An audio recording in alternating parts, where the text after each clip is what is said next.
Friday fasting പ്രയറിൽ പ്രത്യേകിച്ച് zoom പ്ലാറ്റ്ഫോമിൽ ദൈവവചനം പങ്കിടുവാൻ ദൈവം തന്ന അവസരത്തിനായിട്ട് ദൈവത്തെ മഹത്വപ്പെടുത്തുന്നു. പ്രിയപ്പെട്ട കുട്ടിച്ചായൻ, എം.ജെ. തോമസ് സാറ്, പ്രിയപ്പെട്ട രാജനച്ചായന്, ശിഷ്യായി ഇന്ന് ദൈവവചനം പങ്കിട്ട കർത്താവിന്റെ ദാസന്, ഗ്രൂപ്പ് മെമ്പേഴ്സ്, വിവിധ രാജ്യങ്ങളിൽ നിന്നായി ഇതിൽ ജോയിൻ ചെയ്യുന്ന ഞങ്ങളുടെ സ്നേഹിതന്മാര്, പാർട്ടിസിപ്പൻസ്, എല്ലാവരോടുമുള്ള സ്നേഹവും നന്ദിയും അറിയിച്ചുകൊണ്ട് തിരുവഴുത്തിലേക്ക് പ്രവേശിക്കുകയാണ്. ഉത്തമഗീതം പുസ്തകം അതിന്റെ 2-ാമത്തെ അധ്യായം 4-ാമത്തെ തിരുവചനം. അവൻ എന്നെ വീഞ്ഞു വീട്ടിലേക്ക് കൂട്ടിക്കൊണ്ട് ചെന്നു. എന്റെ മീതെ അവൻ പിടിച്ചിരുന്ന കൊടി സ്നേഹമായി.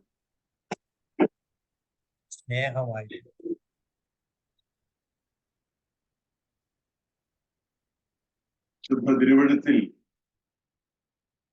മണവാട്ടി സഭയും മണവാളനായ ക്രിസ്തുവും തമ്മിലുള്ള ആഴമായ സ്നേഹബന്ധത്തെ ചൂണ്ടിക്കാണിക്കുന്ന ഒരു പുസ്തകമാണ് ഉത്തമഗീതം പുസ്തകം. അതിനകത്ത് ഉപയോഗിച്ചിരിക്കുന്ന പദം സ്നേഹം എന്നല്ല, പ്രേമം എന്നുള്ള പദമാണ് റിപ്പീറ്റ് ചെയ്ത് ഏകദേശം 8 പ്രാവശ്യം പ്രേമം എന്നുള്ള പദമാണ് ഉപയോഗിച്ചത്.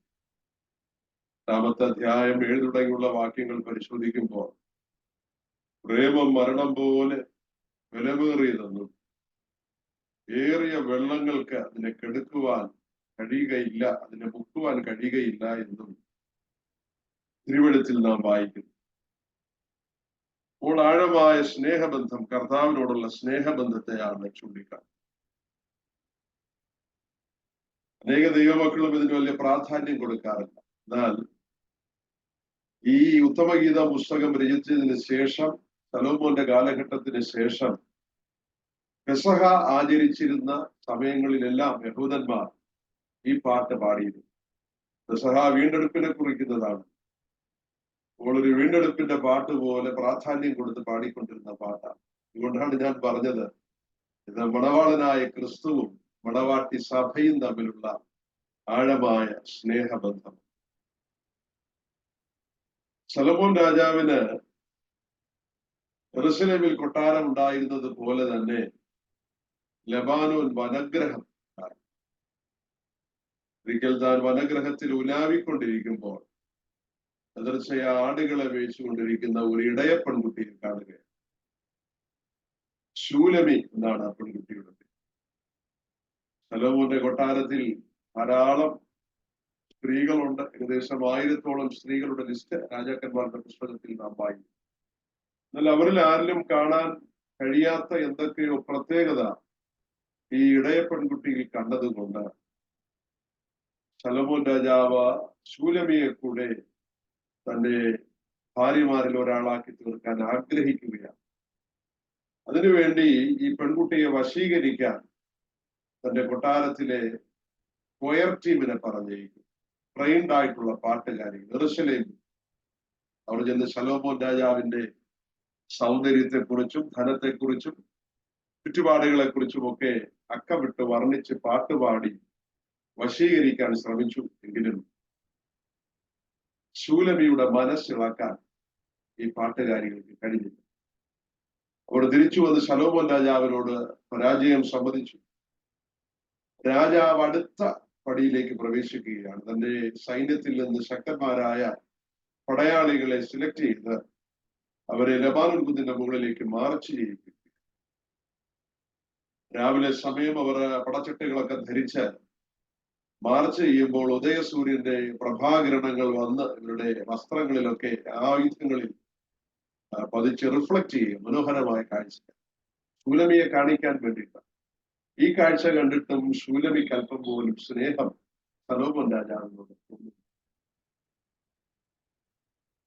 മൂന്നാമതായി ശൂലമിയെ ഈ കൊട്ടാരത്തിൽ കൊണ്ടുവന്ന് അവിടുത്തെ ശ്രേഷ്ഠതകളൊക്കെ കാണിച്ചെങ്കിലും ശലോമോന്റെ തിരശീലകൾ, ശലോമോന്റെ പല്ലക്ക്, അവിടുത്തെ പൊൻവെള്ളി പാത്രങ്ങൾ ഇതൊക്കെ കാണിച്ച് വശീകരിക്കാൻ ശ്രമിച്ചെങ്കിലും ശലോമോന് പരാജയം സമ്മതിക്കേണ്ടി വന്നു. ഇതിൽ ശലോമോൻ രാജാവ് ചോദിച്ചു, എന്തുകൊണ്ടാണ് നിനക്ക് എന്നോട് കൂടെ ഇഷ്ടം തോന്നാതിരിക്കുന്നത്? ഇവിടെ നിൽക്കുന്ന ഈ സ്ത്രീകളൊക്കെ എന്റെ ശ്രേഷ്ഠത കണ്ടറിഞ്ഞു വന്നവരാണ്. നിനക്ക് എന്തുകൊണ്ടാണ് എന്നോട് സ്നേഹം തോന്നുന്നത്? അവള് കൈകൂപ്പിക്കൊണ്ട് ഒരു ചുവട് പിന്നിലോട്ട് ഇറങ്ങി രാജാവിനോട് പറഞ്ഞു, രാജാവിനോട് ക്ഷമിക്കണം. ചില വർഷങ്ങൾക്ക് പുറകിൽ ആടുകളെ മേയിച്ചുകൊണ്ട് ഞാൻ ആയിരിക്കുമ്പോൾ എവിടെ നിന്നോ ഒരു ബാലസിംഹം എന്റെ നേരെ അലറിക്കൊണ്ട് ഓടി. ഞാൻ ഉച്ചത്തിൽ കരഞ്ഞു. നെല്ല് മാറി ആടുകളെ മേയിച്ചുകൊണ്ടിരുന്ന ഒരു ഇടയൻ ഈ ശബ്ദം കേട്ട് ഓടി വന്ന് ആ കാട്ടുമൃഗവുമായി മൽപ്പിടുത്തത്തിൽ ഏർപ്പെട്ടു. ഇടയന്റെ ശരീരമാശകളെ മുറിവേറ്റു. ഞാൻ ഉച്ചത്തിൽ കരഞ്ഞുകൊണ്ടിരുന്നു. ഇപ്പോഴോ അർത്ഥപ്രാണനായി തീർന്ന ഈ ഇടയനെ ഇട്ടയച്ച് കാട്ടുമൃഗം ഓടിപ്പോയി. ഞാൻ ഓടിച്ചെന്ന് മരണാസന്നായി കിടക്കുന്ന ഇടയന്റെ തല എന്റെ മടിയിലേക്ക് എടുത്തു വെച്ച് ചോര പുരണ്ട അവന്റെ കരങ്ങളിലേക്ക് എന്റെ കരം കൊടുത്തിട്ട് ഇങ്ങനെ പറഞ്ഞു, ഇടയാ, നിന്റെ ജീവന് വിലയേറിയതായി എണ്ണാതെ എന്നെയും ആടുകളെയും നീ ശത്രുവിന്റെ കയ്യിൽ നിന്ന് വിടുവിച്ചത്. ഇനി ഒരു ജീവിതമുണ്ടെങ്കിൽ അത് നീയുമായിട്ട് അത്ര എന്ന് പറഞ്ഞ് ഞാന് ആ ഇടയനുമായി നിയമം ചെയ്തത് കൊണ്ട് ശലോമോൻ രാജാവെ, ലോകസുഖ സൗകര്യങ്ങളാകുന്ന പ്രതാപങ്ങൾ മോടിയോടുകൂടെ എന്നെ മാടി വിളിച്ചാൽ, വെള്ളത്തിൽ കുമിള പോലെ മിന്നി വിളങ്ങിയിടുന്ന ജടീക സുഖങ്ങൾ എന്നെ എതിരേറ്റാൽ, സുന്ദരനായ എന്റെ പ്രിയനെ വിട്ട് നിന്റെ പുറകെ വരികയില്ല എന്നാണ്. ഇതാണ് ഇതിന്റെ പശ്ചാത്തലം. ഇതിനകത്ത് ഒരു വാക്യം, അവൻ എന്നെ വീഞ്ഞു വീട്ടിലേക്ക് കൂട്ടിക്കൊണ്ടിരുന്നു, എന്റെ വീതെ പിടിച്ചിരുന്ന കൊടി സ്നേഹം. യെശയ്യാ പ്രവാചകന്റെ പുസ്തകം 11-ാമത്തെ അധ്യായം 10-ാമത്തെ തിരുവചനത്തിൽ വംശങ്ങളുടെ കൊടിയായ ഇശായിയുടെ വേരായവൻ എന്ന് പറയുന്നത് ഇവിടെ വാഴ്ത്തപ്പെട്ട കർത്താവിനെ കുറിച്ച്. അപ്പോൾ സാക്ഷാൽ കൊടി നസ്രയനായ യേശു, ആ സ്നേഹത്തിന്റെ കൊടിക്കീഴിലേക്ക് നമ്മെ കൊണ്ടുവന്നു എന്നാണ് ഇന്നത്തെ വചനഘോഷണത്തിന്റെ ഉദ്ദേശം. കർത്താവിനോടുള്ള നമ്മുടെ സ്നേഹം കൂടെ വർദ്ധിക്കണം. കർത്താവ് ആഗ്രഹിക്കുന്ന കാര്യം. നമ്മളെല്ലാം ഒരുപാട് അധ്വാനിക്കുന്നവരാണ്, ഓടുന്നവരാണ്. എന്നാൽ സ്നേഹത്തിൽ നിന്ന് ഉളവാകാത്ത എഫേർട്സ്, പ്രയത്നങ്ങൾ കർത്താവിന് സ്വീകാര്യം. അത് പരീക്ഷഭക്തിയുടെ ഭാഗമായി. അതുകൊണ്ട് സ്വയശോധനയ്ക്ക് ഈ വചന ശുശ്രൂഷ മുഖാന്തിരമാകണം എന്ന് ഞാൻ ആഗ്രഹിക്കുന്നു. യിരെമ്യാ പ്രവാചകന്റെ പുസ്തകം 2-ാമത്തെ അധ്യായം 2-ാം തിരുവചനത്തിൽ, ഇസ്രായേലേ, നിന്റെ യൗവനകാലത്ത് വിതയ്ക്കാത്ത ദേശത്തിൽ നിന്നെ വിവാഹ നിശ്ചയം ചെയ്ത ആ സമയത്ത് എന്നെ അനുഗമിച്ചു നടന്ന നാളുകളിൽ നിനക്ക് എന്നോടുകൂടെ ഉണ്ടായിരുന്ന ഭക്തിയും സ്നേഹവും ഞാൻ ഇസ്രായേലിന്റെ വിളവിന്റെ ആദ്യ ഫലം എന്നാ അവിടെ പറഞ്ഞത്.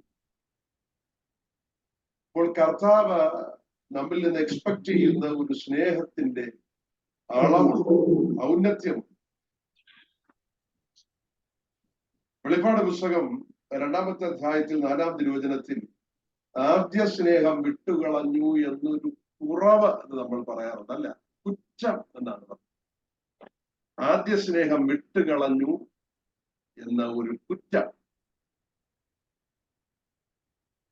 തെസ്സലോനിക്ക സഭയ്ക്ക് ലേഖനം എഴുതുമ്പോൾ 1-ാമത്തെ ലേഖനം 1-ാമത്തെ അധ്യായം 3 തുടങ്ങി പഠിക്കുമ്പോൾ മാതൃകാ സഭയോട് പറയുന്നത്, നിങ്ങളുടെ പ്രയത്നം എന്നല്ല, സ്നേഹത്തിന്റെ പ്രയത്നം എന്ന് പറഞ്ഞാൽ നിങ്ങൾ എന്തെങ്കിലും ചെയ്തിട്ടുണ്ടെങ്കിൽ അതിന്റെ പ്രേരക ശക്തി സ്നേഹമാണ്. നിങ്ങൾ പാട്ടുപാടിയാൽ, പ്രാർത്ഥിച്ചാൽ, പ്രസംഗിച്ചാൽ, സുവിശേഷം അറിയിച്ചാൽ, ദൈവവേലയ്ക്ക് കൊടുത്താൽ അതിന്റെ പുറകിലെ മോട്ടിവേറ്റിംഗ് പവർ എന്ന് പറയുന്നത് സ്നേഹം. പൗലോസ് അല്പ സങ്കടത്തോടെ എഴുതിയ ഒരു വാക്യം 1 കൊരിന്ത്യർ 16-ാമത്തെ അധ്യായം 22-ാം തിരുവചനം. ആ കൊരിന്ത്യ ലേഖനത്തിൽ ക്രൂശിനെ കുറിച്ച്, സ്നേഹത്തെ കുറിച്ച് എല്ലാം പറഞ്ഞ് അവസാന ഭാഗത്തിലേക്ക് വരുമ്പോൾ എന്റെ കർത്താവിനെ സ്നേഹിക്കാത്തവൻ ശപിക്കപ്പെട്ടവൻ. ഇത് ചിന്തിക്കേണ്ടിയ ഒരു വാക്യമാണ്. ഒടുവിൽ നമ്മൾ കർത്താവിനെ അനുഗമിക്കുന്നവരായ നമ്മൾ കർത്താവിന്റെ സന്നിധി നിൽക്കുമ്പോൾ അനുഗ്രഹിക്കപ്പെട്ടവർ എന്നുള്ള വിളിക്ക് ഓഹരിക്കാരായി തീരുമോ, ശപിക്കപ്പെട്ടവർ എന്നുള്ള വിളിക്ക് ഓഹരിക്കാരായി തീരും? അതുകൊണ്ട് ഇത് വളരെ ഗൗരവതരമായ ഒരു വിഷയമാണ്. ആത്മീക ജീവിതം യാന്ത്രികമായിട്ടൊക്കെ മുന്നോട്ട് കൊണ്ടുപോകുക. ഞാൻ ദൈവം ആഗ്രഹിക്കുന്നത് ദൈവസ്നേഹത്താൽ നിറയപ്പെട്ട, ഞാൻ വളരെ സ്നേഹിക്കുന്ന ഒരു ദൈവദാസി പ്രാർത്ഥനാ മറിയാമ്മച്ചി എന്ന് പറഞ്ഞു, മരിച്ചു. ട്രിവാൻഡ്രത്ത് പരുത്തിപ്പാറ മർത്തോമ ഇടവകങ്ക, വിശുദ്ധയായ ഒരു അമ്മച്ചി. ദീർഘവർഷങ്ങൾ ഞങ്ങൾ ഒരുമിച്ച് കൂട്ടായ്മയാണ്. എല്ലാ ചൊവ്വാഴ്ചയും കൂട്ടായ്മ കൂടുമ്പോൾ അമ്മച്ചി സാക്ഷ്യം പറയാൻ എഴുന്നേൽക്കുമ്പോൾ പറയുന്ന ഒരു സെന്റൻസ് ശ്രദ്ധേയമാണ്. അമ്മച്ചി ഇങ്ങനെയാണ് പറയുന്നത്, ഓരോ സാക്ഷ്യത്തിനും പറയുന്നത്, എന്റെ കർത്താവ് എന്നെ സ്നേഹിച്ചതുപോലെ ആരും എന്നെ സ്നേഹിച്ചില്ല. ആ കർത്താവ് സ്നേഹിച്ചതുപോലെ കർത്താവിനെ തിരിച്ചു സ്നേഹിക്കാനുള്ള ഒരു കൃപ എനിക്ക് നൽകണമേ എന്ന് മാത്രമായിരുന്നു അമ്മച്ചിയുടെ പ്രാർത്ഥന. നല്ല പ്രാർത്ഥന. ഇന്ന് ദൈവജനം കേട്ടുകൊണ്ട് നമ്മളായിരിക്കുമ്പോൾ നമ്മുടെ സ്നേഹം ഏത് നിലവാരത്തിലായിരിക്കുന്നു എന്ന് ചിന്തിക്കാൻ ഇടയായിരിക്കും. വ്യത്യസ്ത കോണ്ടെക്സ്റ്റുകളിൽ നിന്ന് ഒന്ന് രണ്ട് കാര്യങ്ങൾ ഇതിനോടുള്ള ബന്ധത്തിൽ ഓർപ്പിക്കാൻ ആഗ്രഹിക്കും. നമ്മുടെ സ്നേഹം ജെനുവിനാണോ, യഥാർത്ഥമാണോ? നമ്മളൊക്കെ കർത്താവിനെ അനുധാവനം ചെയ്യുന്നു, ക്ലെയിം ചെയ്യുന്നു, ശുശ്രൂഷിക്കുന്നവരാണ്. എന്നാൽ നമ്മുടെ ജീവിതത്തിലെ സ്നേഹം ജെനുവിനാണോ എന്ന് ചെക്ക് ചെയ്യാം. ഉൽപ്പത്തി പുസ്തകത്തിൽ 22-ാമത്തെ അധ്യായത്തിൽ അബ്രഹാമിന്റെ ജീവിതത്തിൽ ദൈവം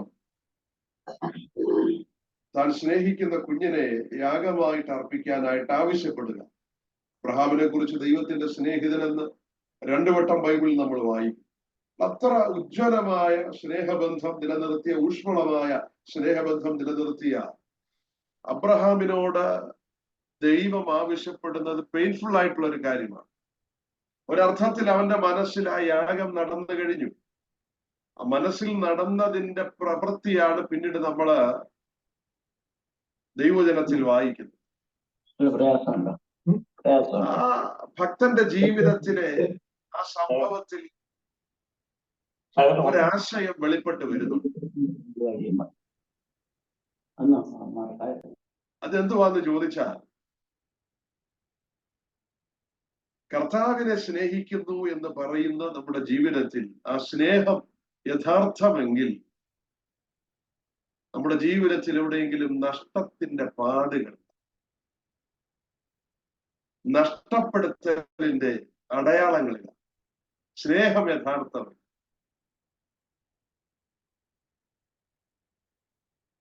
ദൈവമക്കളെന്ന് അഭിമാനിക്കുന്ന നമ്മളിൽ അനേകരും സാക്ഷ്യം പറയുമ്പോഴും പ്രസംഗത്തിലുമൊക്കെ ഉപയോഗിക്കുന്ന നല്ല കാര്യമാണ്. ദൈവം തന്ന നന്മകളെ കുറിച്ചാണ്. തീർച്ചയായിട്ടും നമ്മുടെ ദൈവത്തിന് മഹത്വമുണ്ട്. ദൈവം തന്ന സൗഖ്യം, ആരോഗ്യം, പ്രൊമോഷൻ, കുഞ്ഞുങ്ങൾ, ശുശ്രൂഷ എല്ലാം ദൈവത്തിന്റെ ദാനമാണ്, കരുണ ലഭിച്ചിട്ടുണ്ടായതാണ്. എന്നാൽ 10-40 വർഷത്തെ ആത്മീക അനുഭവമുള്ള നമ്മൾ സ്വയം ഒന്ന് ചിന്തിക്കുമ്പോൾ ഒന്ന് തിരിഞ്ഞു നോക്കണം. കർത്താവിനോടുള്ള സ്നേഹത്തിന്റെ ആധിക്യത്തിൽ കർത്താവിന് വേണ്ടി നഷ്ടപ്പെടുത്തി എന്ന് പറയാൻ എന്തെങ്കിലും നമ്മുടെ ജീവിതത്തിൽ? സ്നേഹം ജനുവിനെങ്കിൽ നഷ്ടപ്പെടുത്തിയതിന്റെ അടയാളങ്ങൾ നമ്മുടെ ജീവിതത്തിൽ. അത് പറഞ്ഞൊന്നും നടക്കണ്ട, ജീവിതങ്ങളെ ചെക്ക് ചെയ്താൽ മതി. നമ്മളിതിന് വലിയ വിലയൊന്നും ഇപ്പൊ കൽപ്പിക്കുന്നില്ല. മറ്റൊരു തലത്തിലാണ് ആത്മീയത മൂവ് ചെയ്തുകൊണ്ടിരിക്കുന്നത്. പിതാവിൽ പ്രസിദ്ധനായ റിച്ചാർഡ് ഉംബ്രാൻഡ്, 2 പേരും മരിച്ചു, സബീന ഉംബ്രാൻഡും റിച്ചാർഡ് ഉംബ്രാൻഡും. ദീർഘവർഷങ്ങൾ തടവുവാളയത്തിൽ കിടന്നിട്ട് അദ്ദേഹം പുറത്തു വന്ന് മകൻ മിഖായേൽ ഉംബ്രാൻഡിനെ കാണുമ്പോൾ, അന്ന് കുഞ്ഞാണ്, ദീർഘവർഷങ്ങൾക്ക് ശേഷം കുഞ്ഞിനെ കാണുമ്പോൾ ചോദിച്ച ഫസ്റ്റ് ക്വസ്റ്റ്യൻ, കുഞ്ഞേ, ഇത്രയും വർഷത്തിന്റെ ഇടയിൽ എന്റെ കർത്താവുമായിട്ടുള്ള സ്നേഹബന്ധത്തിൽ നീ എന്തുമാത്രം വളർന്നു. അപ്പൻ അറിയേണ്ടിയ കാര്യം അതാണ്. അവന്റെ ആരോഗ്യത്തെക്കുറിച്ചോ എഡ്യൂക്കേഷണൽ ബാക്ക്ഗ്രൗണ്ട് അല്ല. കർത്താവുമായിട്ടുള്ള സ്നേഹബന്ധം ഇങ്ങനെ ഇരിക്കുന്നു.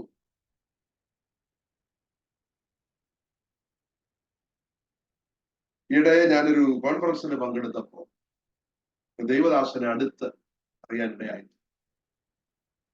ആ ദൈവദാസന് കൽക്കത്തയിൽ ബാങ്കിൽ ജോലി ചെയ്ത ഒരു മനുഷ്യൻ. അദ്ദേഹം അന്നും സുവിശേഷം അറിയിക്കാൻ പോകാൻ റെയിൽവേ ട്രാക്കിലൂടെ നടക്കുക. അദ്ദേഹം പറഞ്ഞെന്നറിയാം, അന്ന് ആരോഗ്യമുള്ള കാലത്തും സുവിശേഷം അറിയിക്കാൻ പോയാൽ നടന്ന് നടന്ന് എന്റെ കാലിന് നീര് വയ്ക്കണം, എന്നാലേ തിരിച്ചു വരത്തുള്ളൂ, എന്നാലേ എനിക്ക് തൃപ്തിയുള്ളൂ യേശുവിന് വേണ്ടി ചെയ്തു. നമ്മൾ എന്താണെന്ന് പറഞ്ഞുകൊണ്ടിരിക്കുന്നത്, എന്താണ് പ്രസംഗിക്കുന്നത്? എമി കാർമൈക്കൽ ചോദിച്ചു, നീ കർത്താവിന്റെ ഫോളോവർ ആണോ, ഡിസൈപ്പിൾ ആണോ? then where is the scars? കർത്താവിന് വേണ്ടി ഏറ്റ മുറിപ്പാടുകൾ എന്തിയേ? അപ്പോൾ സ്നേഹം ജനുവിനാണെങ്കിൽ നഷ്ടപ്പെട്ടതിന്റെ അടയാളങ്ങൾ ജീവിതത്തിൽ കാണും. എവിടോ പ്രസംഗിക്കേണ്ട, ആരോടും പറയണ്ട, മൂത്തപുത്രനെ പോലെ കണക്കും പറയാം.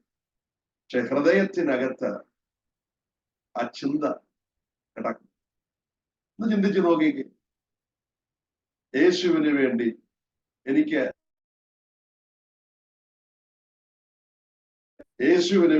ലഭിക്കാമായിരുന്ന ചില പ്രിവിലേജസുകൾ നഷ്ടപ്പെടും. ചിലപ്പോൾ ചില ഇൻകം സോഴ്സസ് ഒക്കെ നഷ്ടപ്പെടും. കുഞ്ഞുങ്ങൾക്ക് ലഭിക്കാമായിരുന്ന ചില ഉയർച്ചകൾ നഷ്ടപ്പെടും. ഡിസൈപ്പിൾഷിപ്പിന്റെ ഭാഗം. രണ്ടാം ഭാഗം, ഈ കർത്താവിനെ ജനുവിനായി സ്നേഹിക്കുന്നുവെങ്കിൽ മറ്റൊരു കോണ്ടക്സ്റ്റാണ്, ആശയം കിട്ടാൻ വേണ്ടി. ഉൽപ്പത്തി 29:20 70-ാമത്തെ വയസ്സിൽ അമ്മായപ്പന്റെ വീട്ടിൽ യാക്കോബ് വന്നു. 7 വർഷം റാഹേലിന് വേണ്ടി അധ്വാനിച്ചെങ്കിലും ലേയാണ് കൊടുത്തത്. പിന്നെയും 7 വർഷം കൂടെ അധ്വാനിച്ചു. 84 വയസ്സ് വരെ അധ്വാനിച്ചു. അപ്പോൾ 77-കാരൻ 7 വർഷം കൂടെ പിന്നെയും അധ്വാനിക്കുക. അധ്വാനം, മഞ്ഞ്, മഴ, വെയിൽ, ഉറക്കിളപ്പ്, നഷ്ടപ്പെട്ട ആടുകളുടെ കണക്ക് സ്വയം ഏറ്റെടുത്തു. ഇതെല്ലാം ചെയ്ത് സ്ട്രഗിൾ ചെയ്യുന്നത് റാഹേലിനെ സ്നേഹിക്കുന്നത്. 77-കാരൻ 7 വർഷക്കാലം കഠിനാധ്വാനം ചെയ്തിട്ട് അദ്ദേഹത്തിന് യാതൊരു പരാതിയില്ല, പിറുപിറുപ്പില്ല. അവൻ റാഹേലിനെ സ്നേഹിക്കുക കൊണ്ട് അത് അല്പകാലം പോലെ. അപ്പോൾ നമ്മുടെ സ്നേഹം യഥാർത്ഥമെങ്കിൽ ഈ മരുഭൂയാത്ര പെട്ടെന്ന് തീരും. അതിനകത്ത് പിറുപിറുപ്പാൻ, കിട്ടാത്ത കാര്യങ്ങളുടെ കണക്ക് പറയാൻ, അതൃപ്തി പ്രകടിപ്പിക്കാനും ഒന്നും സമയം കാണാം. അതാ ക്രിസ്തു മാർഗത്തിന്റെ നിസ്തുല്യത. സ്നേഹം ജനുവിനായിരിക്കണം. സ്നേഹിക്കേണ്ടവനെ സ്നേഹിക്കണം. സ്നേഹിക്കേണ്ടതുപോലെ സ്നേഹിക്കാൻ കഴിഞ്ഞാൽ ഈ കാലങ്ങളിലെ കഷ്ടങ്ങൾ സാരമില്ല. കഷ്ടതയോ നഗ്നതയോ പട്ടിണിയോ ഉപദ്രവമോ ഇപ്പോഴുള്ളതിനോ വരുവാനുള്ളതിനോ ഉയരത്തിനോ ആഴത്തിനോ വാഴ്ചകൾക്കോ അധികാരങ്ങൾക്കോ ദൂതന്മാർക്കോ ശക്തികൾക്കോ ക്രിസ്തു യേശുവിലുള്ള ദൈവ സ്നേഹത്തിൽ നിന്ന് നമ്മെ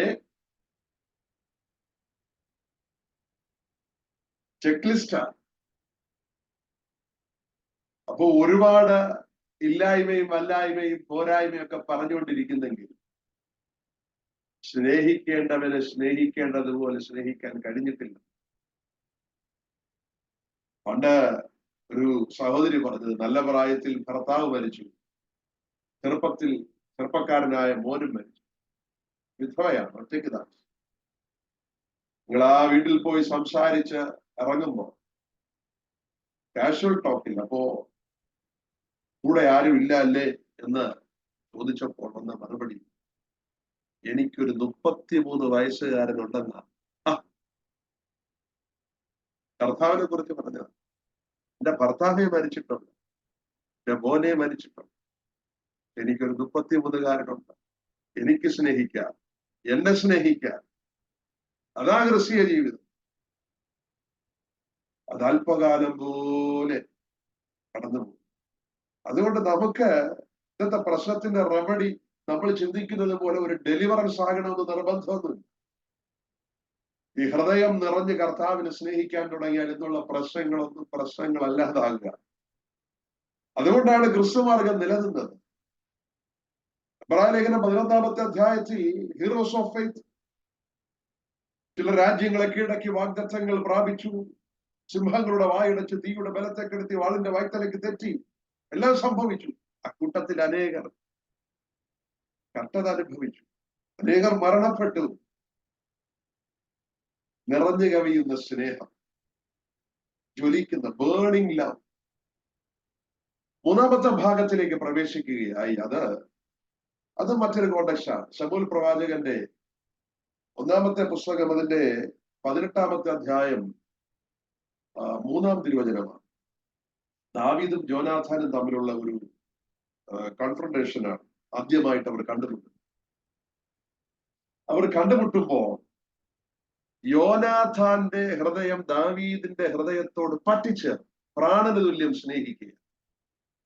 അതുകൊണ്ട് അവർ തമ്മിൽ ഒരു നിയമം ചെയ്തു, ഉടമ്പടി ചെയ്തു, തലമുറകളോളം നിലനിൽക്കും.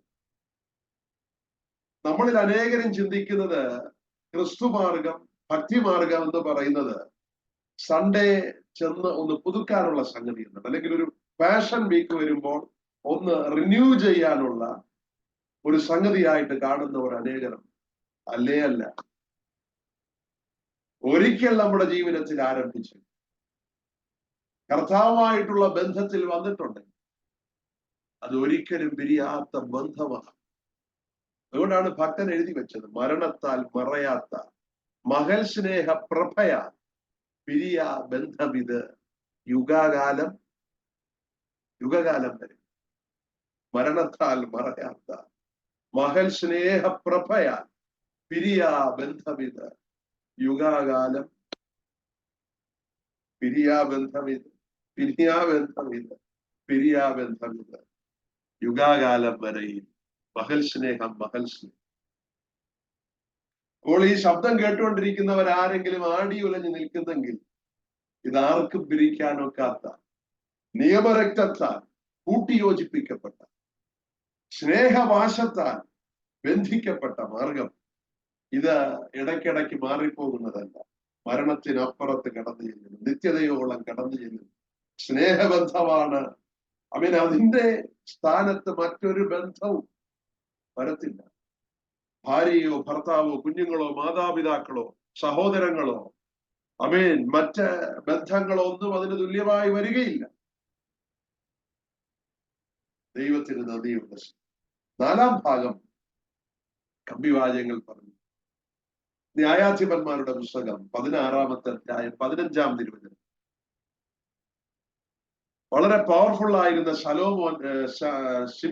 സാംസനെ പരാജയപ്പെടുത്താൻ ദലീലയെ വാടകയ്ക്ക് എടുക്കുകയാണ്. 1100 വെള്ളിപ്പണം വീതം കൊടുത്ത് ശിംശോനെ ദലീലയുടെ മടിയിൽ കിടത്തി അവരോട് ചോദിക്കുക അതിന്റെ ശക്തിയുടെ രഹസ്യം. ആദ്യം ഫേക്ക് ആൻസർ കൊടുത്തു, രണ്ടാമത് ഫേക്ക് ആൻസർ കൊടുത്തു, റിപ്പീറ്റ് ചെയ്യുക.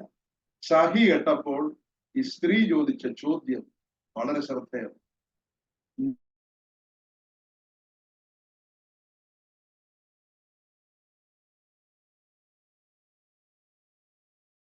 ശരിയാകും. നിങ്ങളുടെ നിക്ഷേപം ഇരിക്കുന്നിടത്ത് നിങ്ങളുടെ ഹൃദയവും.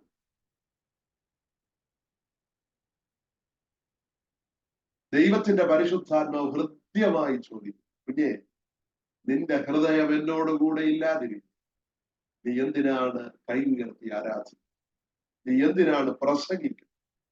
നീ എന്തിനാണ് ക്രിസ്തു ഭക്തൻ എന്ന് പറഞ്ഞത്? കർത്താവിന് ആവശ്യം ഇന്ന് കാണുന്ന ഉപരിപ്ലവമായിട്ടുള്ള പരിപാടികളെ അല്ല. കർത്താവിന് ആവശ്യം തന്റെ ഹൃദയത്തോട് പറ്റിയിരിക്കുന്നു, മാറോട് ചാരിയിരിക്കുന്നു. യോഹന്നാന് പറയാൻ ഒരു ടൈറ്റിൽ ഉണ്ടായിരുന്നു, എന്താണെന്നറിയാം? യേശു സ്നേഹിച്ച ശിഷ്യൻ. Nothing else. 3 പ്രാവശ്യം പറയുക, യേശു സ്നേഹിച്ച ശിഷ്യൻ, യേശു സ്നേഹിച്ച ശിഷ്യൻ. അതിൽ വലിയ ഡെസിഗ്നേഷൻ ഒന്നും നമുക്ക് കിട്ടാനില്ല. ആ ചോദ്യം വളരെ റിലവന്റാ. നിന്റെ ഹൃദയം എന്നോടുകൂടെ ഇല്ലാതിരിക്കും. ട്രാൻസ്പെറൻസി ഇല്ലാതെ ഹിഡൻ അജണ്ടകൾ വെച്ചുകൊണ്ട് ആലയത്തിൽ വന്നിട്ട് ഇറങ്ങി പോകുന്നത് ആരാധിച്ചിട്ട് പോകുമ്പോൾ തന്നെ തെറ്റ് ചെയ്യാനാണ്, കർത്താവിനെ ദുഃഖിപ്പിക്കാനാണ്. ഇത് മനസ്സിൽ പ്ലാൻ ചെയ്തിട്ടാണ് ആരാധിച്ചത്. കയ്യിനെ പോലെ സഹോദരനെ കൊല്ലാൻ പ്ലാൻ ചെയ്തിട്ടാണ് ആരാധന.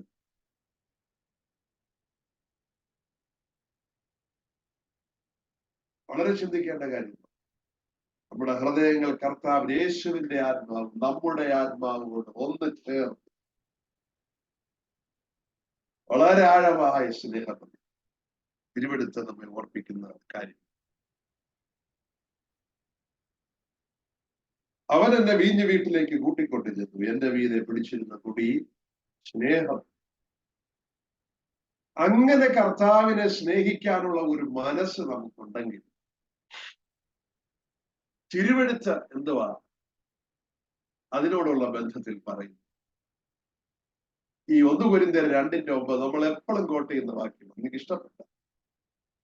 ദൈവം താൻ സ്നേഹിക്കുന്നവർക്ക് വേണ്ടി ഒരുക്കിയിരിക്കുന്നത് കണ്ടിട്ടില്ല, ചെവി കേട്ടിട്ടില്ല, ആരുടെയും ഹൃദയത്തിൽ തോന്നിയിട്ടില്ല. നമ്മൾ പലപ്പോഴും മെറ്റീരിയലിസത്തോടുള്ള ബന്ധത്തിലാണ് അതിനെ കൊണ്ടുവരുന്നത്. മെറ്റീരിയൽ തിങ്സ് അതിനകത്ത് വരുമായിരിക്കാം, പക്ഷെ അത് സ്പിരിച്വൽ റിലമാണ്. കർത്താവിനെ അക്ഷയമായി സ്നേഹിക്കുന്നവർക്ക് വേണ്ടി ഒരുക്കി വെച്ചിരിക്കുന്ന spiritual things, blessings, nobody can predict. അവന് ആത്മീകതയുടെ അനന്ത വിഹായസിൽ പറന്നു നടക്കും കഴുകനെ പോലെ. സാധാരണക്കാരൻ തിരിച്ചറിയാത്ത പല കാര്യങ്ങളും. അതുകൊണ്ടാ പൗലോസ് പറയുന്നത്, ക്രിസ്തുവിൽ ഒരു മനുഷ്യനറിയ ഞാൻ 3-ാം സ്വർഗത്തോളം എടുക്കപ്പെട്ടിരിക്കും. Spiritual experience. എന്തുകൊണ്ട് ആത്മീകമായ അനുഭവങ്ങൾ പ്രാപിക്കുന്നില്ല? നമ്മൾ വിശ്വാസം ഉണ്ടെന്ന് പറഞ്ഞ് കർത്താവിന്റെ പുറകെ നടക്കും. അതിനേക്കാൾ പ്രാധാന്യം കർത്താവിന് നിന്റെ ഹൃദയം വേണം. സ്നേഹത്തിൽ നിന്ന് ഉയരാത്തതൊന്നും യേശുവിന് ആവശ്യമില്ല, ദൈവരാജ്യത്തിന് ആവശ്യമില്ല.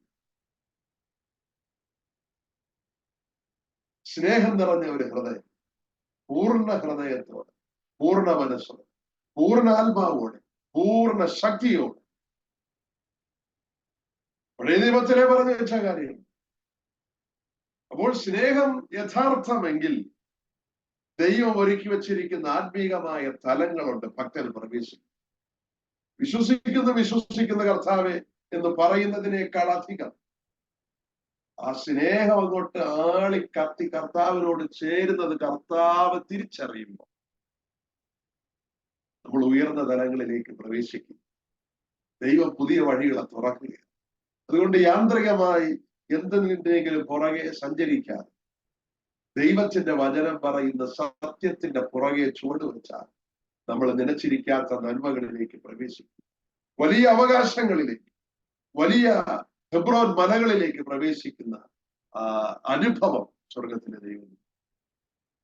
അതിനോടുള്ള ബന്ധത്തിലാണ് റോമാലേഖനം 8:28 പറഞ്ഞിരിക്കുന്നത്,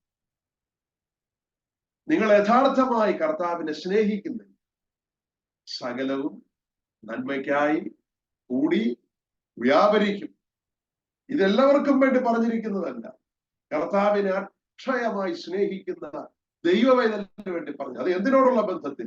കർത്താവുമായിട്ട് രൂപാന്തരപ്പെടുന്നതിനോടുള്ള ബന്ധത്തിൽ, തേജസ്സിന്മേൽ തേജസ് പ്രാപിക്കുന്നതിനോടുള്ള ബന്ധത്തിൽ, നിത്യതയോടുള്ള ബന്ധത്തിൽ. അത് നന്മയ്ക്കായി കൂടി വ്യാപരിക്കും. സ്നേഹം ജനുവിനെങ്കിൽ, യഥാർത്ഥമായി കർത്താവിനെ സ്നേഹിക്കുന്നെങ്കിൽ, ഇന്ന് ഈ ശബ്ദം കേട്ടുകൊണ്ടിരിക്കുമ്പോൾ ഇപ്പോൾ നിങ്ങളുടെ ജീവിതത്തിലെ പരാജയങ്ങൾ നന്മയ്ക്കായി തീരും. ഈ രോഗം നന്മയ്ക്കായി തീരും. ഈ ജോലി നഷ്ടപ്പെട്ടതും നന്മയ്ക്കായി തീരും. ഇപ്പോൾ ശുശ്രൂഷയില്ലാതെ മുരടിച്ചിരിക്കുന്നതും നന്മയ്ക്കായി തീരും. പക്ഷേ സ്നേഹം ജനുവിനായിരിക്കും. You love him.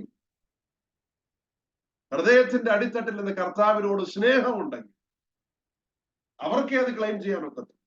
കോമൺ ആയിട്ട് വിശ്വാസികൾക്ക് ക്ലെയിം ചെയ്യാനൊക്കുന്ന ഒരു കാര്യമില്ല. സ്നേഹം ജനുവിൻ ആണെങ്കിൽ മാത്രം. മൂന്നാമത് ഒരു കാര്യം തിരുവെഴുത്തിൽ നമ്മൾ കാണുന്നത്, അത് നമ്മുടെ പുറപ്പാട് പുസ്തകം 20-ാമത്തെ അധ്യായം 4 തുടങ്ങിയുള്ള വാക്യം. അവിടെ പറഞ്ഞിരിക്കുന്നത് വളരെ മനോഹരമായ ഒരു കാര്യം. അവിടെ 2 ടൈറ്റിലാണ്, those who love him and those who hate him. ഇതിൽ പറഞ്ഞിരിക്കുന്നത് എന്നെ സ്നേഹിച്ച് എന്റെ പ്രമാണങ്ങൾ അനുസരിക്കുന്ന, കൽപ്പനകളെ പ്രമാണിക്കുന്നവരുടെ 1000 തലമുറയോട് കരുണ കാണിക്കും. എന്തൊരു പ്രോമിസാ പറഞ്ഞു. ഇത് സ്നേഹിക്കാൻ വേണ്ടി, ഇത് കണ്ടിട്ട് സ്നേഹിക്കുകയല്ല. ഭക്തൻ കർത്താവിനെ ആഴത്തിൽ സ്നേഹിക്കുന്നെങ്കിൽ തിരിച്ച് കർത്താവിന്റെ പ്രതികരണം. അപ്പൊ നമ്മുടെ സ്നേഹം മറ്റാർക്കെങ്കിലും കൊടുക്കാനുണ്ട്. നവഗീത പുസ്തകത്തിൽ പറയുന്ന അവനെ സ്നേഹിക്കുന്നത് ഉചിതം തന്നെ. അവനെ സ്നേഹിക്കുന്നത് ഉചിതം തന്നെ. അവൻ സ്നേഹം സ്വീകരിപ്പാൻ യോഗ്യനാണ്. അതുകൊണ്ട് നമ്മുടെ സ്നേഹം ലോകത്തിലെ വിഷയങ്ങൾക്ക് വേണ്ടി നഷ്ടപ്പെടുത്തി കളയും. കർത്താവിലേക്ക് സെറ്റ് ചെയ്യും. 1000 തലമുറകളോട് കരുണ കാണിക്കാൻ മുഖാന്തരമായി തീരുന്നത് കർത്താവിനോടുള്ള സ്നേഹമാണ്. ബൈബിളിലെ തന്നെ എനിക്ക് ഏറ്റവും ഇഷ്ടപ്പെട്ട 10 വാക്യങ്ങൾ എടുത്താൽ അതിൽ പ്രാധാന്യം അർഹിക്കുന്ന ഒരു വാക്യമാണ് ന്യായാധിപന്മാരുടെ പുസ്തകം, അതിന്റെ 5-ാമത്തെ അധ്യായം 31-ാമത് തിരുവചനം. ആ തിരുവചനത്തിൽ വായിക്കുന്നത് ഇങ്ങനാണ്: യഹോവയെ സ്നേഹിക്കുന്നവരോ സൂര്യൻ പ്രതാപത്തോടെ ഉദിക്കുന്നത് പോലെ ആകുന്നു. സൂര്യൻ പ്രതാപത്തോടുകൂടെ ഉദിക്കുന്നത് പോലെ ആകും. എത്ര മനോഹരമായ വാക്യം. ഇവിടെ പറഞ്ഞിരിക്കുന്നു, യഹോവയെ സ്നേഹിക്കുന്നവന്റെ എല്ലാ പ്രശ്നങ്ങളും മാറുമെന്നല്ല, അവന് മറ്റുള്ളവരെക്കാളൊക്കെ ഭൗതികമായി ഉയരുമെന്നല്ല. ഇതൊക്കെ വന്നു ചേരാൻ സാധ്യതയുണ്ട്, ആയിക്കോട്ടെ. നീ ഏത് സാഹചര്യത്തിൽ ജീവിച്ചാൽ സൂര്യൻ പ്രതാപത്തോടെ ഉദിക്കുന്നത് പോലെ ഈ ഭൂമിയുടെ മേൽ ഉദയസൂര്യനെ നിങ്ങൾ നോക്കിയിട്ടുണ്ട്. എന്തൊരു തേജസ്, എന്തൊരു ശോഭ, എന്തൊരു ശക്തി, എന്തൊരു തലയെടുപ്പ്, എന്തൊരു പ്രാഗൽഭ്യം. ഇവിടെ ഭൂമിയിൽ നിന്ന് ആരെങ്കിലും നിന്റെ പ്രകാശം വേണ്ടെന്ന് പറഞ്ഞാലും പ്രകാശം. അത് ജന്തുജാലങ്ങൾക്ക് അനുഗ്രഹമാണ്, വൃക്ഷലതാദികൾക്ക് അനുഗ്രഹമാണ്, പ്രപഞ്ചത്തിന് അനുഗ്രഹമാണ്. അതുകൊണ്ട് ഒരു ദൈവവൈതന്റെ വില ആർക്കും ഇന്നതെന്ന് കാൽക്കുലേറ്റ് ചെയ്യാൻ പറ്റും. ഈ ഒരു ബ്ലെസ്സിങ് ആണ് ഹോൾ യൂണിവേഴ്സ്. യഹോവയെ സ്നേഹിക്കുന്നവരോ സൂര്യൻ പ്രതാപത്തോടെ ഉദിക്കുന്നത് പോലെ ആകും. അപ്പോൾ ദൈവത്തെ സ്നേഹിക്കുന്ന ദൈവവൈതൻ അവന് വെച്ചിരിക്കുന്ന ശ്രേഷ്ഠമായ അനുഗ്രഹം. ഇവിടെ ശൂലമി പറയുന്നു, അവൻ എന്റെ വീഞ്ഞു വീട്ടിലേക്ക് കൂട്ടിക്കൊണ്ടു ചെന്നു, എന്റെ മീതെ പിടിച്ചിരുന്ന കൊടി സ്നേഹം. ആ വചനത്തോട് നീതി പുലർത്തും. വിശുദ്ധ തിരുവചനത്തിൽ 2 സ്ഥലങ്ങളിൽ മാത്രമേ ബാങ്കറ്റ് ഹാളിനെ കുറിച്ച് പരാമർശം, വീഞ്ഞു വീട്ടിൽ. ഒരെണ്ണം നിങ്ങളുടെ ശ്രദ്ധത്തിൽ, 2 ദാനിയേലിന്റെ പുസ്തകത്തിലും എസ്തേറിന്റെ പുസ്തകം. അതിൽ എസ്തേറിന്റെ പുസ്തകം 7-ാമത്തെ അധ്യായത്തിൽ ബാക്ക്ഗ്രൗണ്ട് നിങ്ങൾക്കറിയാം. ദൈവജനത്തിനെതിരെ ഒരു കൽപ്പന പുറപ്പെടുവിച്ചു. മൊർദെഖായിക്കെതിരെ കഴുകുമരമൊരുക്കി. ആ വലിയ പ്രതിസന്ധി ഘട്ടത്തിൽ ആ വിരുന്നശാലയിലേക്ക് രാജാവ് വരിക. ആ വീഞ്ഞു ഭവനം എന്ന് പറയുന്നത് ഒരർത്ഥത്തിൽ ദൈവസഭയ്ക്ക് നിഴലാണ്, മണവാട്ടി സഭയ്ക്ക് നിഴൽ എന്ന് പറയുന്നതിൽ തെറ്റില്ല. അവിടെ വന്നിരിക്കുന്ന ആൾക്കാരെ ശ്രദ്ധിച്ചാൽ മതി. കൊട്ടാരം ഓഫീഷ്യൽസ് എല്ലാം വന്നിട്ടില്ല, വെരി സെലക്റ്റീവ് പീപ്പിൾ, കുറച്ചു പേർ മാത്രം. രാജാവുണ്ട്, എസ്തേറുണ്ട്, ഹാമാനുണ്ട്, ചിലരുണ്ട്. ആ വീഞ്ഞു ഭവനത്തിനകത്ത് വരുമ്പോൾ സാധാരണഗതിയിൽ രാജാവിനോട് മറ്റുള്ളവരാണ് റിക്വസ്റ്റ് പറയും, രാജാവ് ഇന്ന കാര്യം സാധിക്കും. എന്നാൽ വീഞ്ഞു ഭവനത്തിനകത്ത് വന്ന എസ്തേറിനോട് രാജാവ് അങ്ങോട്ട് ചോദിക്കുന്നു, കുഞ്ഞെ, ഞാൻ നിനക്ക് എന്ത് ചെയ്ത്? ഭക്തിമാർഗത്തിനകത്ത് ഇങ്ങനെ ഉയർന്ന ഒരു തലം. ചോദിച്ചാൽ കിട്ടും, അന്വേഷിച്ചാൽ കണ്ടെത്തും, മുട്ടിയാൽ തുറക്കും. അതിനപ്പുറത്തൊരു ഉയർന്ന തലം ഭക്തിമാർഗം. നീ കർത്താവിനെ അക്ഷയമായി സ്നേഹിച്ചു, കർത്താവിനോട് ചേർന്ന് നടന്നാൽ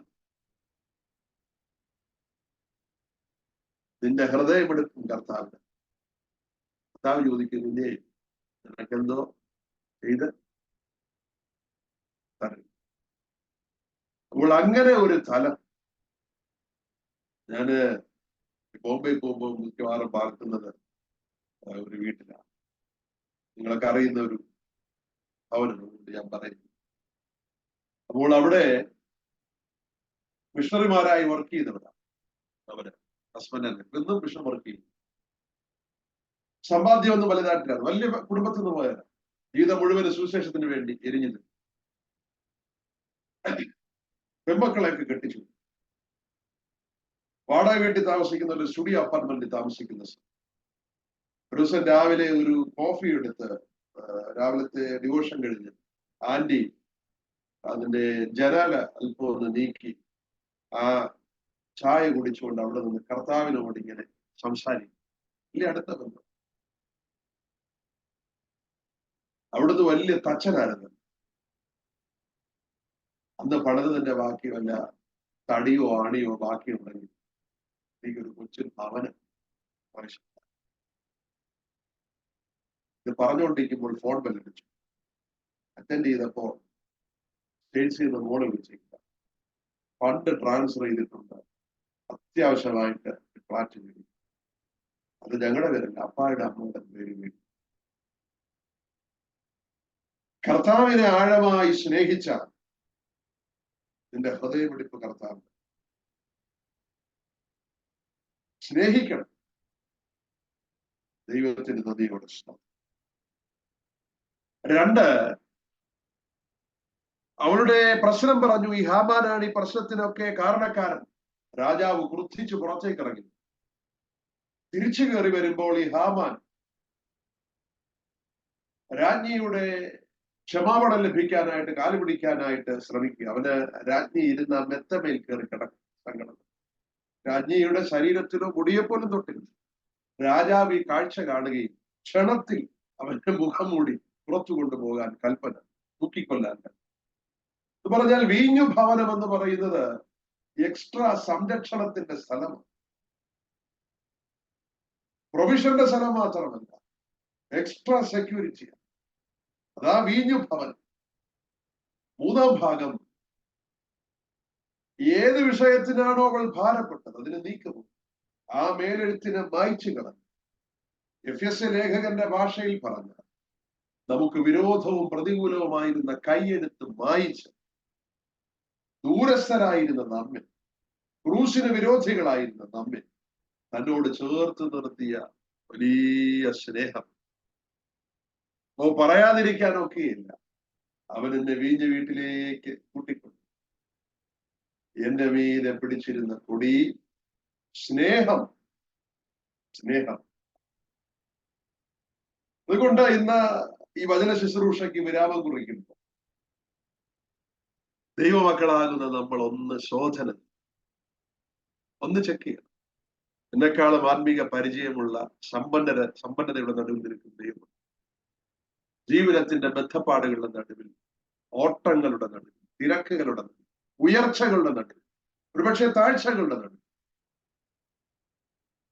കർത്താവിനോടുള്ള സ്നേഹം. അതുകൊണ്ടാണ് കർത്താവ് പറഞ്ഞത്,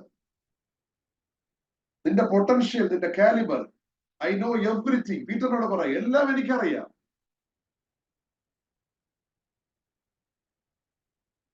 പക്ഷെ അത് എനിക്ക് ഉപയോഗിക്കണമെങ്കിൽ എനിക്ക് ആവശ്യം നിന്റെ ഹൃദയം. നിന്റെ ഹൃദയത്തിൽ നിന്ന് ആരംഭിക്കും.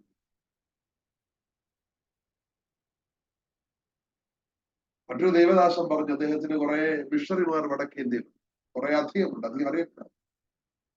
അദ്ദേഹം അഹങ്കാരം പറഞ്ഞില്ല. അദ്ദേഹം പറഞ്ഞതെന്നറിയാം, വീട്ടിലെങ്ങാനും ഇനി ഭാര്യ എങ്ങാനും അറിയാതെ പോയി ഇച്ചിരി നെമ്മീൻ മേടിച്ചുകൊണ്ട് വന്ന് കറി വെച്ചാൽ, വറുത്താൽ അതെടുത്ത് കൊണ്ടയി വെച്ചാൽ ഇറങ്ങത്തില്ലെന്ന് പറഞ്ഞു, വായി വെച്ചു. കാരണം ദൈവരാജ്യത്തിന് ആവശ്യം കിടക്കും. എന്റെ നാട്ടിലൊരു സഹോദരിയുണ്ട്, സ്റ്റെല്ല എന്നാണ്. 1000 രൂപ വീതം മാസം സുവിശേഷ വിലയ്ക്ക് മിഷൻസിന്റെ ആയിട്ട് ആടിനെ വളർത്തിയും കോഴി വളർത്തിയും ഒക്കെ പലർക്ക് കൊടുക്കുന്നു. കൊച്ചു വീടാണ്. ഒരു ദിവസം പോയപ്പോൾ എൽബോയുടെ ഭാഗത്ത് നേരത്തെ വീണൊരു ഓപ്പറേഷൻ കഴിഞ്ഞ് സർജറി കഴിഞ്ഞ ഒരു പ്ലേറ്റ്, ആ മുട്ടിന്റെ ഭാഗത്ത് നിന്ന് പൊട്ടി പസും വെള്ളമായിട്ട് ഇങ്ങനെ ഒലിച്ചോണ്ടിരിക്കും. കുറെ വർഷങ്ങളായിട്ട് അത് റിമൂവ് ചെയ്യണമെന്ന് പറഞ്ഞു. അപ്പോൾ ശരീരമായിട്ട് സെറ്റ് ആകുന്നില്ല, അത് മാറ്റേണ്ട സമയം കഴിഞ്ഞു. ഞാൻ പറഞ്ഞു, ആന്റി ഇത് ഒരു സർജറി ചെയ്തെടുത്ത് മാറ്റുന്നതല്ലേ.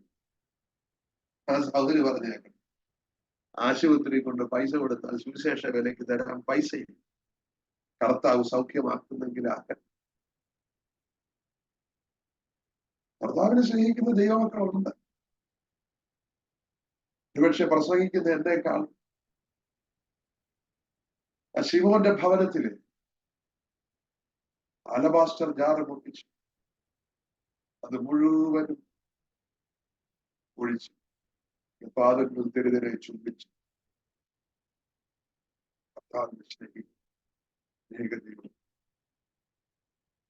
അതുകൊണ്ട് ഇന്ന് കാണുന്ന ആത്മീക കാര്യങ്ങളും മേഖലകളും ഒക്കെ കണ്ട് അതിന്റെ ഒരു ഭാഗമായി തീരണം എന്നതല്ല നമ്മൾ ആഗ്രഹിക്കുന്നത്. മറിച്ച് ഭക്തന്മാർ ജീവിച്ചതുപോലെ ശിഷ്യന്മാർ ജീവിച്ചു സ്നേഹത്തിന്റെ ആഴത്തിലേക്ക് ഇറങ്ങാൻ, അതിൽ നീന്തി തുടങ്ങി. ഇന്ന് ഈ സന്ദേശം കേട്ടുകൊണ്ടിരിക്കുമ്പോൾ കാൽവരി ക്രൂശിന്റെ ചുവട്ടിൽ സ്നേഹനദി ഇരമ്പിപ്പായുന്നു നിങ്ങളുടെ മുന്നിൽ. ആവശ്യക്കാർക്ക് അതിനകത്ത് ഇറങ്ങാം. കുട്ടോളമല്ല, അരയോളമല്ല, അവനാവോളം നീന്തി തുടിച്ചു. ആ സ്നേഹം പങ്കുവയ്ക്കുന്നവരാ അനുഗ്രഹിക്കപ്പെട്ട ആത്മീക തലത്തിൽ കഴുകന്മാരെ പോലെ ചിറകടിച്ച് കയറുന്നവരായി ജീവിക്കാം. സ്വർഗത്തിലെ ദൈവം നമ്മെ സഹായിക്കട്ടെ എന്ന് ഞാനും ഹൃദയത്തിന്റെ ആഴത്തിൽ നിന്ന് പ്രാർത്ഥിക്കുന്നു. നമുക്ക് ഒരു നിമിഷം തലകളമടക്കാം.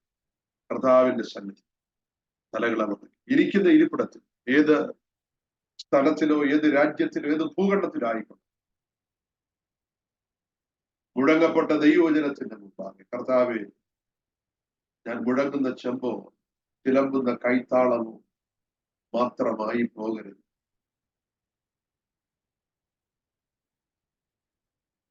ജ്വലിച്ചുയരുന്ന ശരി, ഇതൊരു ദിവ്യ ജ്വാല എന്ന് പറഞ്ഞിരിക്കുന്നു. എരിയുന്ന ശരി,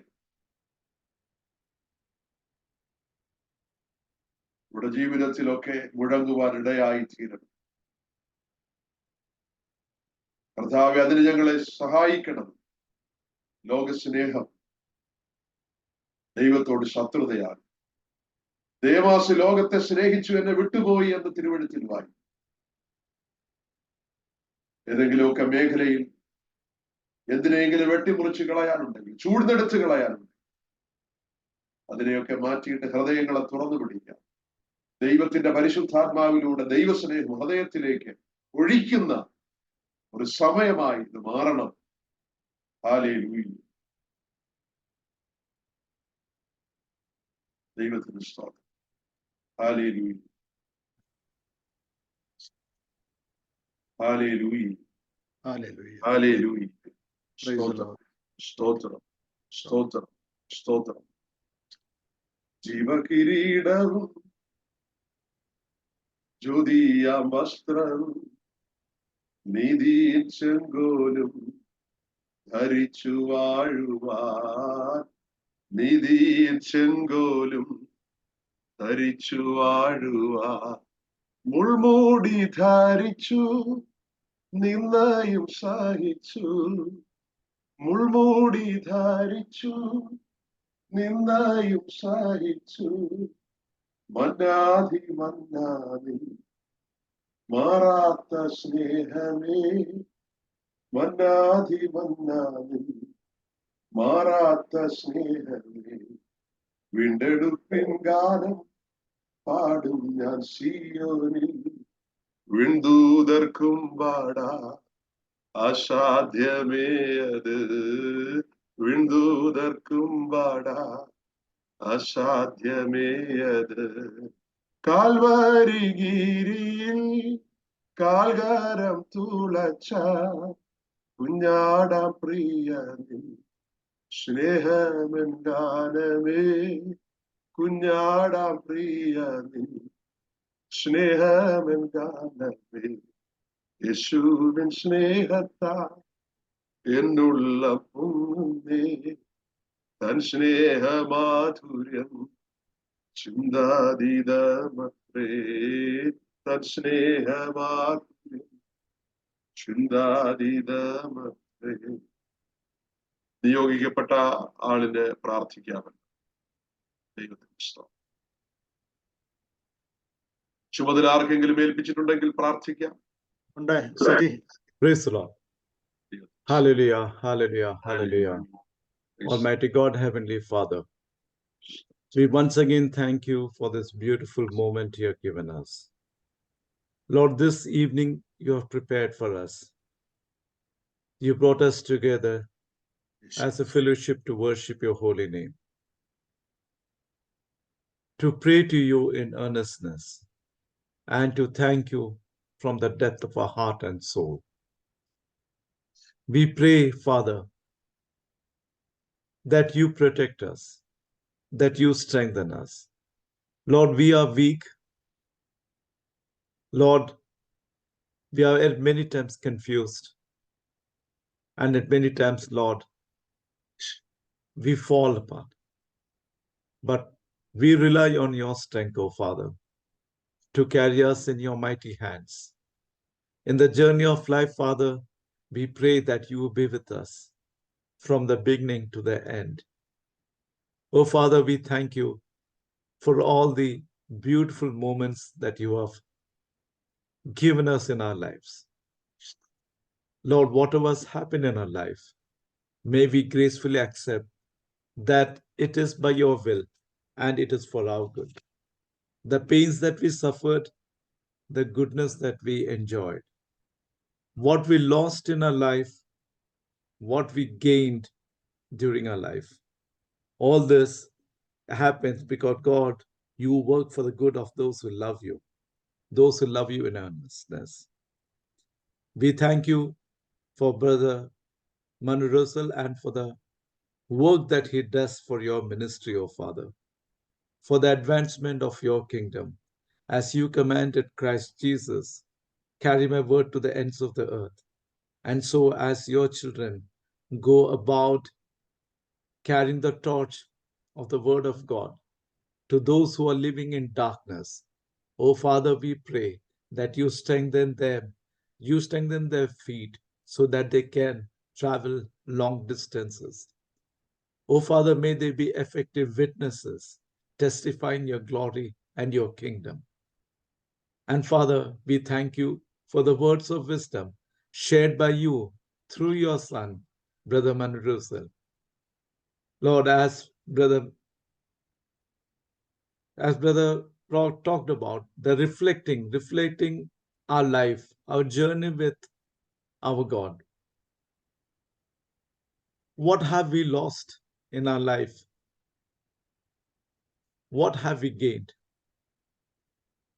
And Father, we are thankful for all the losses that we have suffered for your sake. What are the scars that we have received because of love for you and for your kingdom?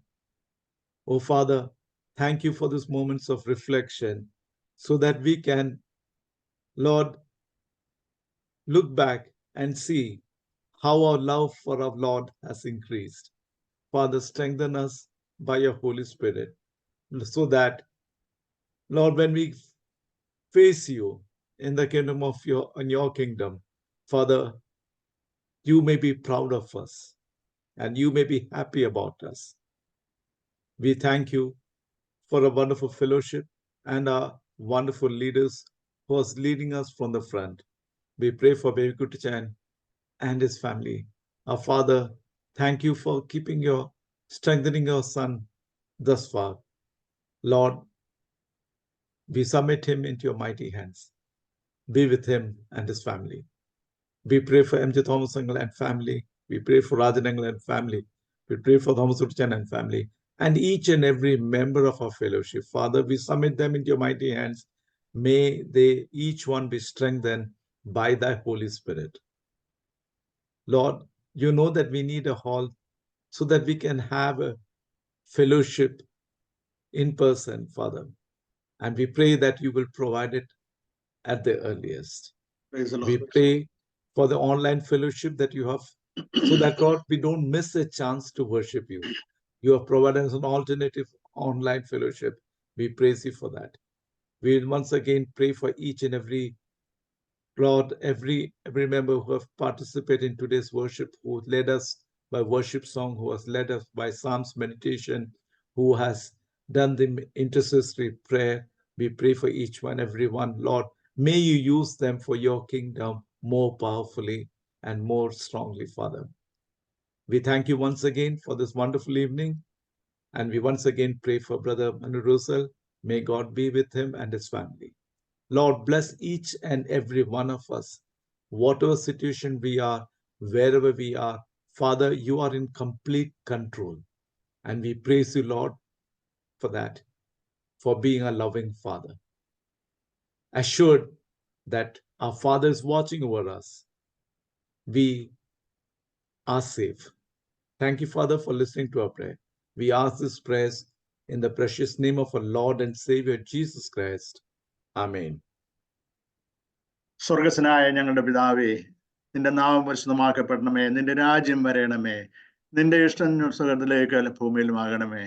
ഞങ്ങൾക്ക് ആവശ്യമുള്ള ആഹാരം തരണമേ. ഞങ്ങളുടെ കടക്കാരോട് ഞങ്ങൾ ക്ഷമിച്ചിരിക്കുന്ന പോലെ ഞങ്ങളുടെ കടങ്ങളും ദോഷങ്ങളും ഞങ്ങളോട് ക്ഷമിക്കണമേ. ഞങ്ങളെ പരീക്ഷയിലേക്ക് പ്രവേശിപ്പിക്കാതെ ഞങ്ങളെ ദുഷ്ടനിൽ നിന്ന് രക്ഷിച്ചു കൊള്ളണമേ. അതുകൊണ്ട് ആ രാജ്യവും ശക്തിയും മഹത്വവും എന്നേക്കും നിനക്കുള്ളതാകുന്നു. ആമേൻ. നമ്മുടെ കർത്താവായ യേശു ക്രിസ്തുവിന്റെ കൃപയും പിതാവായ ദൈവത്തിന്റെ സ്നേഹവും ആശ്വസിപ്പിക്കുന്ന പരിശുദ്ധാത്മാവിന്റെ സ്നേഹവും കർത്താവെ ഞങ്ങളെ ഇന്ന് കേൾപ്പിച്ച ദൈവവചനം,